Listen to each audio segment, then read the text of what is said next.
Best seller, of course kita punya coffee. In terms of makanan, is nasi goreng pedas arwah. Bila orang rasa macam nak challenge themselves, masa tengah makan tu adalah berpeluh-peluh lah semua kan. Air tak banyak. Mana yang tahu, kita ada nasi ikan patin lah. So a lot of people yang regular, yang tahu, yang suka patin, they always order that lah.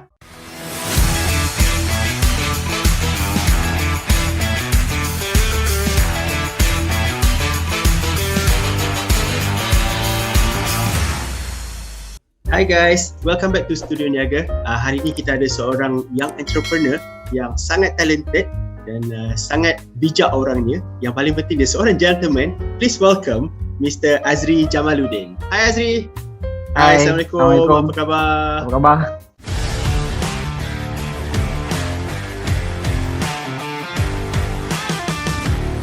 Nama saya Azri Jamaludin.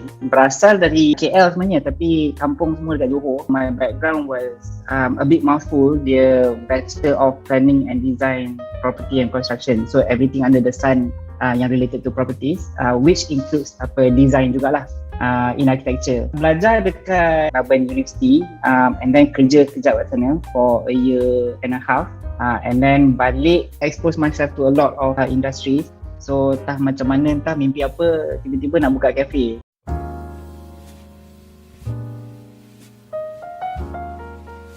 Memang dah lama dah rasa macam okay, maybe I should start something on my own. I was in a corporate punya world for about 10 years. Tapi the trigger was I was in Johor for 3 years doing construction. There was a property macam bubble sikit lah. So property is deteriorating in terms of the new progress, sales and all that. And then I just had my second kid, which is a daughter lah. So nak kena dekat dengan family kan. So we went back to KL. I tried lah macam a few other jobs at that time and then it didn't really work out. So I thought macam okay lah, maybe this is the time lah. I'm still young. If I want to make mistake, might as well now lah kan. I mean, I always nak kata coffee enthusiast, tak langsung lah. I'm far from that lah. Tapi I suka lah minum kopi masa belajar dekat Australia. So I went cafes to cafes and then I ada a few kawan pun macam I think you kenal Ijaz. Dia pun suka kopi. So he was experimenting at home and then I was like macam a bit inspired lah. Macam best juga buat kopi ni. And then you know, bila kita nampak kita minum, it's so simple, it's just a cup of coffee. But the processes macam behind it is actually quite complex lah. And it's quite interesting to learn. So when I got back to KL, I called him. I said, apa ni, I rasa macam nak buka cafe lah. Dia macam gelak-gelak lah, of course, macam biasa. Apa ni, and he helped me lah. He became macam a consultant lah. To say that okay, you know, you for start you need to have this machine, this and all that. So from there, you know, this small little cafe was born lah.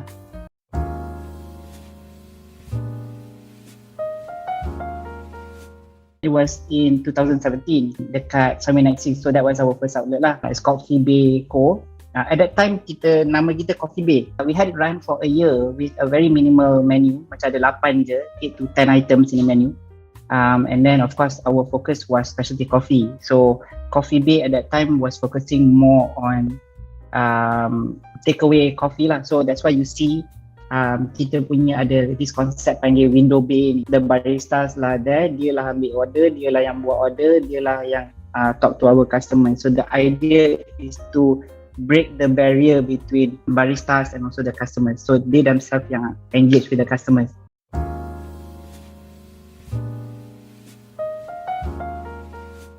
Mostly inspired by dekat Australia lah, dekat Melbourne. So diorang macam very friendly kan.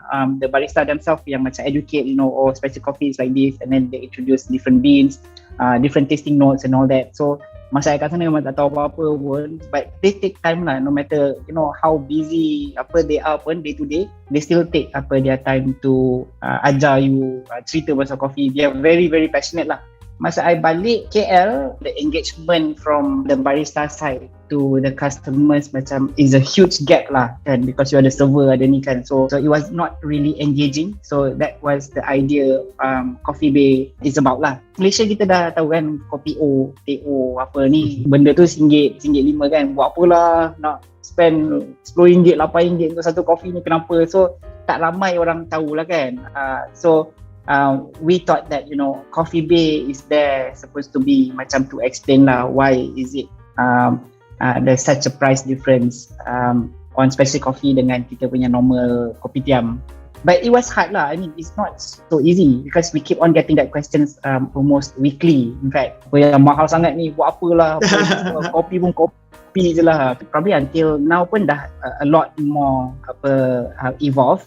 We are more accustomed to specialty coffee, and in fact the knowledge pun dah ramai orang tahu.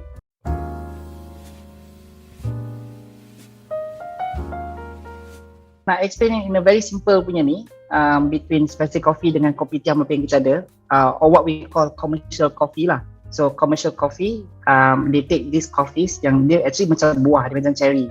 Dia akan harvest je semua, tak kira size, tak kira colour, tak kira ada hollow ke tak, tak kira quality, harvest je semua, dia proses, masuk dalam kilang, mass produce, masuk dalam tin, pergi ke consumer, right? So where else specialty coffee, there are certain season, certain crop, certain altitude, certain location where they're suitable to produce a certain tasting notes, and then when they select, dia ada buat selections lah on mana yang lepas grading of specialty coffee, and then bila wash pun dia ada certain process of washes. From there dia masuk cupping. So when they grade, normally yang paling famousnya is about SCA lah, Specialty Coffee Association. So when they grade, they do cupping lah, cupping and they test sikit. So normally they do macam 20 to 50 cups. They say okay, this grading is good, this grading is that, and then they tengok dia punya beans dia, is it consistent ke tak in terms of size, ada hollow ke tak. So when they pass through all this grading, so there are certain grade, I think about 75 ke 80 ke, so dia adalah dia punya grading je. Every association dia ada dia punya pass mark dia. From then on, they go to green bean supplier. So green bean supplier is where orang yang arrange, which crop yang ready to harvest, and then which countries to export kan. So from there dia pergi kat roasters lah. So roasters pun dia ada roasting profile dia. So they have their own signature roasting profile. They put in the computer to say that okay, dia punya roast macam ni, time macam ni, and then to have the result and tasting notes macam ni. So there's a lot more processes to go through sampai ke consumer. Not only that, kita pun as a cafe pun we have to have a proper machine, a suitable machine, and grinder, and also barista lah. And barista every single day in the morning, what they do is that they have to calibrate. So different type of beans depending on the roasting date, depending on the origins, depending on the punya temperature and all that. So ada banyak lah dia punya factors je. So they have to calibrate to get the best out of that beans at that time lah. So bunyi macam simple, but the behind it ada macam-macam. Betul. Macam-macam. And then there's also this movement called fair trade. It means that it has to be fair. Whatever every cent and dollars that goes through that cup of coffee is being fairly distributed from the farmers, orang yang buat cupping, orang yang distribute, orang yang green bean supplier tu, orang yang roaster. So this is a movement jugalah behind it. For me, yang paling simple is that it's graded by an association lah and passed that grade lah. Tu je lah. Yeah. Okay.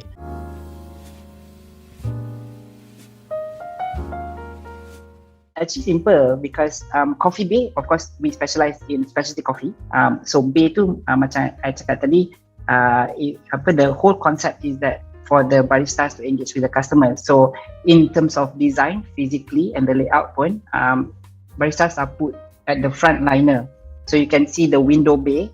And then the machine is there, everything is there. You ambil order kat semua, you ambil order, collect order semua kat situ, tak payah nak masuk cafe pun. Kalau you nampak kita punya logo pun, actually is a window pane daripada aeroplane. And then in 2018, if I'm not mistaken, we received an email, apparently this nama Coffee Bay ni has been registered by a Korean company, which is I think they are famous lah. Kalau you pergi tengok Korean drama, memang cafe dia memang everywhere lah. Okay. So we take it as a good sign lah that people take notice of us, and then we change it to feebay.co. So basically dia is a wordplay je. You kalau sebut Fibeko, actually it comes back to Coffee Bay. So you sebab yang ko kat depan tu pergi belakang lah. Pergi belakang.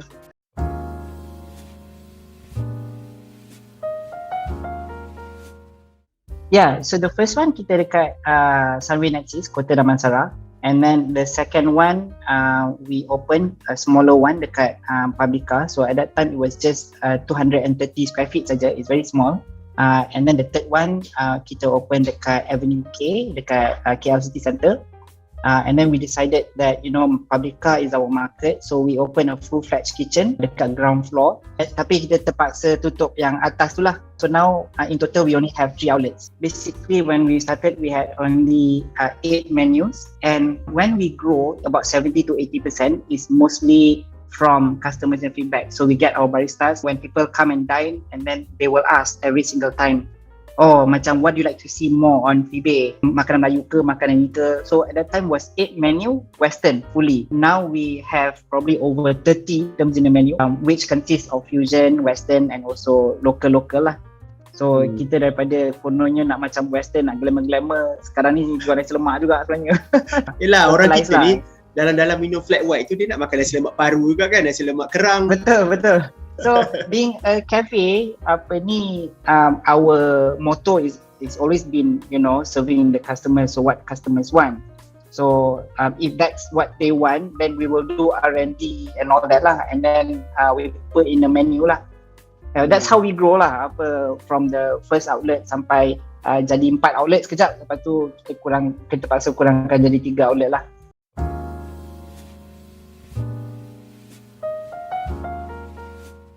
To be honest, we almost revamp twice a year. Serious, we are keep on evolving lah. What we did was we had customer feedback forms. So they fill in, and then by word of mouth kita macam, Azri, masukkanlah ni dalam menu you. Kita suka lah hari-hari kat sini. So different location we get different feedbacks lah. After that we did R&D among our chef. We also created some competitions within internally. So ada prizes lah, ada ni lah, macam-macam lah. Bukan je head chef juga, kita punya the most junior chef pun boleh participate. And then kalau sedap pun you'll be selected. So once selected pun adalah adanya prize semua. So once kita dah macam confident sikit, then we invite the third one, we invite our customers to dine in for free to try all our menus, and then bagi kita feedback lah macam ni kena kurang masam sikit, ni nak kena pedas sikit, I suka lah kalau ni jadi macam ni, boleh tak you add benda macam ni plating. So we take note of all these constructive feedback lah, macam from the taste, the presentation, the colour, pairing tu. Finally baru kita buat another revision, then only masuk dalam menu.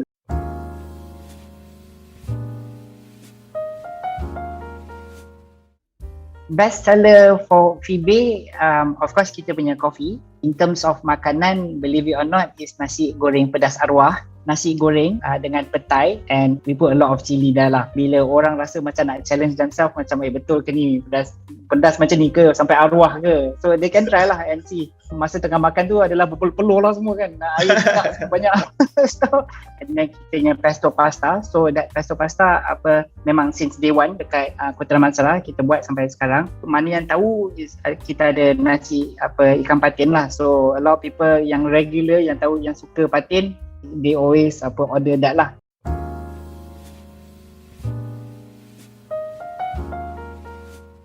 Dia punya plan dia dah lama, tapi like everyone else masih tengah susah pasal COVID, lockdown and all that, and unfortunately all our outlets dekat dalam mall, so we are hampered by very heavy rent lah masa tu, and the sales are not going in. We thought that kalau semua lockdown je macam ni, customer tak datang kat kita, apa kata kita yang datang dekat customer kan.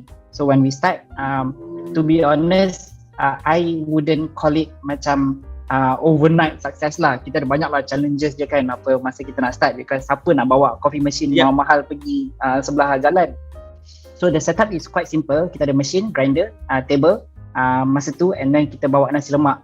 On the first day kita bagi coffee for free lah, or nasi lemak for free, just to try it out lah kan. And then to be honest, yang viral apa benda semua ni, to be honest, we are really heavily indebted to Hartamasnya community lah. We have our regular customers yang really support us, yang dia tahu kita punya backstory, yang kita susah. For example, ada satu auntie ni, Auntie Norma. She got to know about us from another auntie. So Auntie Azizah ni kan dia selalu datang. So Auntie Norma ni cakap, okay, why don't we help them? So what she did was, until now, can you believe it? Until now, every week or every weekend, she would order 70 nasi lemak, 80 nasi lemak, sometimes even 100 nasi lemak from us just to sedekahkan to surau, rumah kebajikan. And we have regular customers yang macam Clancy Shoe. So she would come every single day with the same order. Dia punya order macam dia tahulah apa macam okay, you know, we are doing this because kita nak save jobs as much as jobs yang kita boleh apa benda semua. So she said she will only come to us lah for drinks. There's this one example, Mr. Naidu, when we started Biru Bike dekat Bukit Antarabangsa. Dia datang pagi tak beli apa-apa pun. Dia kata, oh, I want to support you guys. I love to see all these young guys going out and doing this kind of thing. Dia kata. So, they just hand to us RM50 macam tu je. Kita macam, uncle, you want to buy anything tak? Why don't try lah kita punya coffee or nasi lemak. Oh, no. I don't drink coffee. I don't eat nasi lemak. This is just for you, just to support you. So, kita ada a lot of people, orang yang macam ni yang betul-betul tolong kita tau. So it's not macam entirely pasal kita pergi sana and then kita berniaga, but also with their support baru kita boleh survive lah.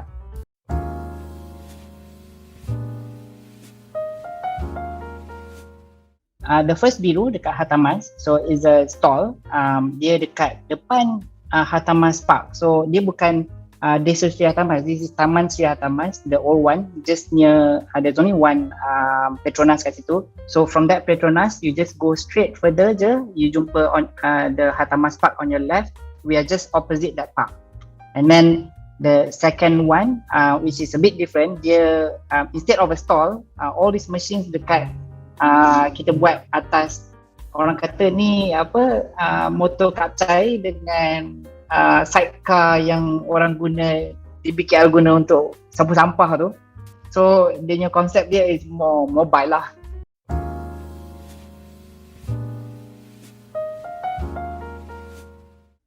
For Biru, air yang mana yang suka gula sikit tu is our gula Melaka latte. In terms of makanan, is always been nasi lemak lah. Ya, so nasi lemak kita RM3. So ramai juga orang complain, wah RM3 dekat sebelah sana RM1.5 je, RM2 je kan. But when they open, they see lah the portion is big. We have half egg. Kita cukup dengan kacang ikan bilis and sambal pun bila diorang minta extra pun kita tak adalah nak minta duit add-on tak adalah. So kita bagi je lah. So it is a full traditional nasi lemak yang complete lah. Kita famous dengan kita punya ayam. Kita punya ayam dengan sotong.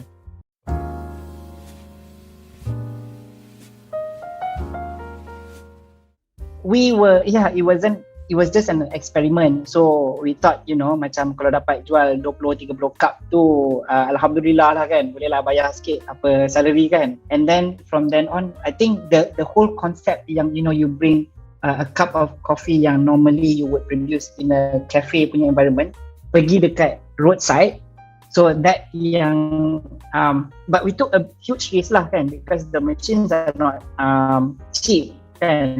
So every day kita kena angkat mesin tu is berat 30 kg and then kena simpan balik and then bawa balik. So it's a lot of hard work lah, and then nak kena manage dia punya portable water lah, portable ni lah, grinder semua. I heard you guys bought the genset kan. The genset pun kena beli special kan? Masa mula-mula genset tu, la ilaha illallah, macam guruh dia punya bunyi dia. Which means dia murah lah. Dia murah lah masa tu, yeah. And then we had a few complaints lah from the neighbor, macam ni bising sangat ni kan. So and then nak buat cerita pun, we did a bit of crowdfunding, and then we finally get to change a better grinder lah yang ada silencer. I mean, I don't know how these things works lah, but dia more silence lah. So again, we are indebted still from Hartamasnya community lah.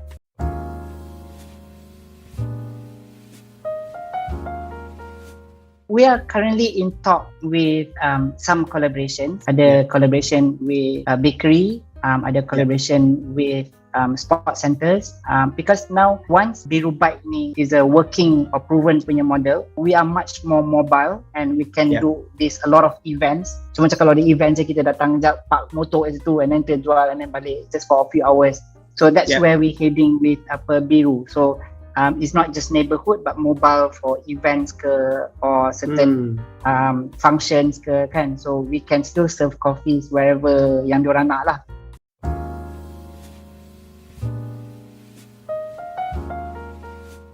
Actually, to be honest, I myself, I cannot say this enough lah, but I'm so blessed that, I have very, very supportive staff. Some people kalau tahu FIBE, dia tahulah Daniel Amin dengan Takif. And then, not just them, but also everyone else. I just give you an example, masa kita MCO the first time dengan second time, at that time, macam the company still, macam mana pun kita nak cut salary or whatever lah kan.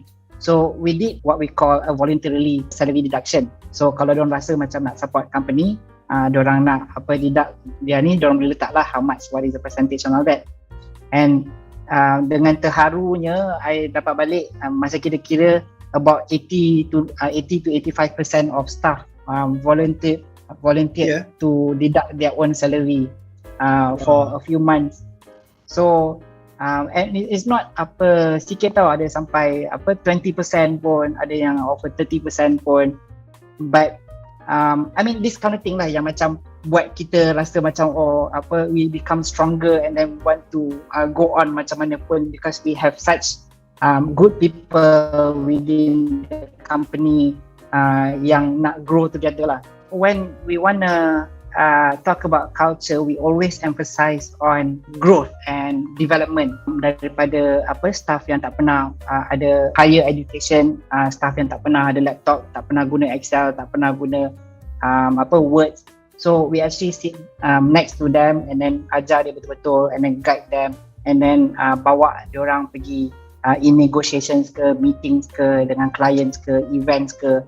So it's not all about monetary, but mostly macam job fulfillment and whether you feel that you grow in the company ke tak. So the culture is that you always have to be humble, and your job or responsibility as a leader or manager is to develop other people yang under you, yang working under you. There are some tak record punya appreciation among us lah yang macam kalau tak ada you, samalah I pun kalau tak ada staff I tak ada apa pun, mana boleh I survive in all this kan.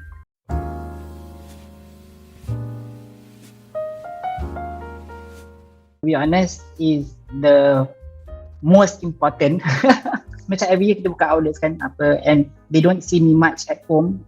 I kerja dekat cafe and then I masuk office and then so I was everywhere masa tu. Alhamdulillah I dapat Johanna Renisa, wife yang very very understanding lah. She has been the backbone of all this company. She has been the major force yang supporting us from behind lah. So anything yang macam ada design ke, ada dia kan pandai-pandai benda-benda design, events apa ni semua. So she will help a lot lah. So dia tak complain banyak and then while I'm gone, she always take care of my kids at home, keep them entertained semualah. Dia kata, tak apa, don't worry, just kerja je. I know, this is a tough time, especially now.